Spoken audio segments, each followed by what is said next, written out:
Olá pessoal, tudo bem? Vamos aqui então iniciar a nossa aula sobre Outros Cantos de Maria Valéria Rezende.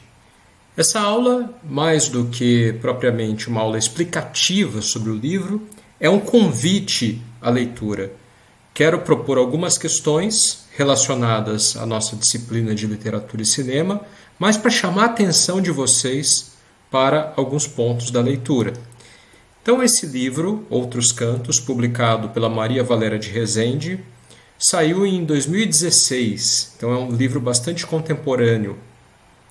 Nesse livro, há uma narradora, que é a Maria. A Maria está em um ônibus, numa viagem, observando nesse ônibus tanto as pessoas que entram, quanto as janelas do ônibus e olhando a paisagem. Ela está cruzando o sertão. Olha só, né, como ela descreve esse sertão. Vocês podem observar aqui nessa citação. Olho de novo o perfil do homem sentado do outro lado do estreito corredor deste ônibus, no qual, hoje, cruzo mais uma vez um sertão, qualquer sertão. Ela está no sertão, indo para esse lugar que é o Sindicato de Trabalhadores Rurais, e num sertão que fica próximo a uma região que ela conhece muito bem, que ela já morou por um tempo, quando tentou ser professora do Mobral, um programa de alfabetização que existia durante a ditadura militar. Portanto, nesse livro, há uma mescla de dois tempos, pelo menos de dois tempos. Há muitos outros tempos que aparecem por aí. O primeiro tempo é o tempo da viagem, o tempo em que ela conta para a gente esse caminho pelo sertão. O segundo tempo é o tempo da memória, é o tempo no qual ela se recorda da vida dela nesse sertão. E os outros tempos aos quais eu me referia são tempos de outras lembranças, de outras recordações de situações similares que supostamente ela passou durante a sua vida. É interessante, então, para esse nosso curso, porque há esse sertão atual que é marcado pelas casas, já com estruturas um pouco melhor, conforme ela vai avistando do ônibus, mas são casas que têm objetos de consumo muito mais abundantes do que naquele outro período, do que naquele outro sertão que era marcado pela seca, que era marcado pela falta completa de móveis, era marcado pela falta completa da possibilidade de entrar no mundo de consumo. Esse sertão do passado é o sertão do povoado de Olho d'Água, uma pequena cidade no interior do sertão nordestino. Nós podemos então perceber, né, que na estrutura desse texto há uma passagem de tempos que é muito bem marcada, muito bem balizada para o leitor, como vocês perceberão.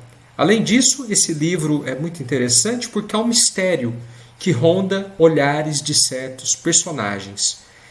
Esse mistério que buscamos reconhecer, que buscamos descobrir, vai se desenrolando ao longo do texto e vai também prontamente se ligando às questões principais que o enredo desenvolve. Nesse texto, portanto, um texto no qual há essa mulher, que é a Maria, contando para a gente as memórias dela, pode-se perceber alguns temas que são interessantes aqui na nossa aula.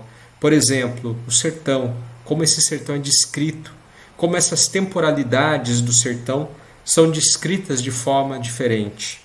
Vejam que em nossa disciplina nós vamos fazendo também essa caminhada, pelo menos lá a partir do sertão do Vidas Secas, para esse sertão que é descrito aqui em Outros Cantos de Maria Valéria de Rezende. Esse sertão, que é o sertão de Olhos d'Água, também é o sertão marcado pelas condições de trabalho, pelas condições de exploração. Há um dono dessas terras, assim como havia um dono, um patrão lá em Vidas Secas. Então é interessante, mais uma vez, perceber como esses signos que representam o sertão vão se reconstruindo, vão se ressignificando ao longo dessas narrativas. A personagem Maria é uma professora. É uma professora que tem uma posição análoga à posição do intelectual em outros filmes, né, em outros cantos, como, por exemplo, o filme do Deus e Diabo na Terra do Sol, né, o Terra em Transe, quer dizer, outros filmes, outras representações do sertão. Ela é o outro, ela é aquele que vai para esse lugar. Então, ela vai se inserir numa outra comunidade.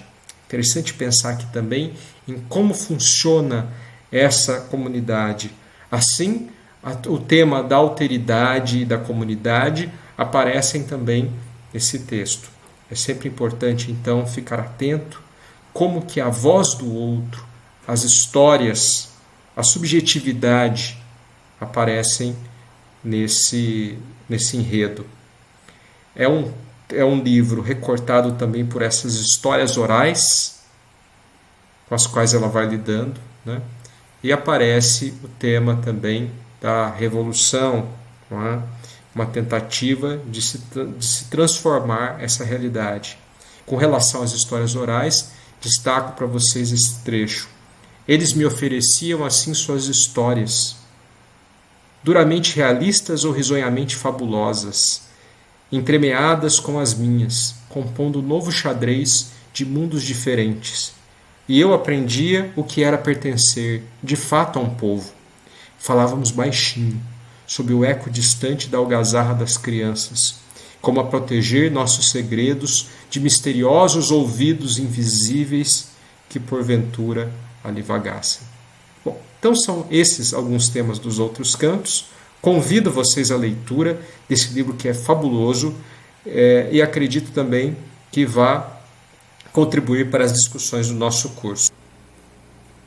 Aproveito também para destacar que na nossa próxima aula faremos uma discussão sobre outros cantos e teremos aqui conosco a Cândida de Oliveira, que está acompanhando o nosso curso, que escreveu um texto cujo tema são os rastros biográficos da escrita feminina de Maria Valéria Rezende. Ela escreveu em coautoria com a professora Tânia Ramos e conversaremos sobre outros cantos com a Cândida de Oliveira. Agradeço a atenção de vocês, peço para que vocês tomem cuidado o máximo possível. Estamos numa situação bastante difícil relacionada à Covid, então cuidem-se. Um abração e bom final de semana e bom feriado. Tchau, tchau.